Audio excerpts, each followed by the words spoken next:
Hey everybody, what is going on? I hope you guys are all doing well, and welcome to another tutorial video. In this video, I'll be going over how you can find the SMTP host or the SMTP credentials from cPanel. So let's get right into it, but first let me explain what both of those are.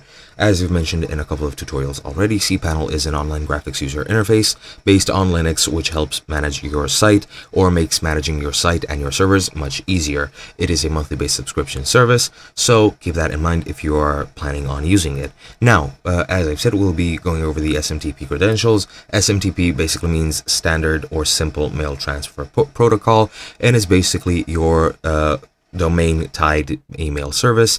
If you've ever seen someone from a business account who has a custom email domain, this is pretty much what it is. So let's get over how you can find the host or how you can find the host credentials and use that through cPanel.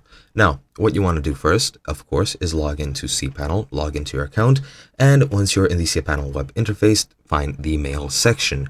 Once you're in the mail section, you just want to click on email accounts. Now, this will show you pretty much a list of all your emails and all your enabled or all your registered accounts, and here you'll find the host account. You will be presented to links to automatically configure the emails and to add other emails, and what you want to do is find the information under the heading manual settings, and this is the information you need to reconfigure your email client in addition to the password you entered when creating the email account. If you have forgotten this, return to the previous screen and change the password, of course, through the email accounts tab, and here you can locate the email account. As I've said, you require the server settings for, and just click more followed by configure email client.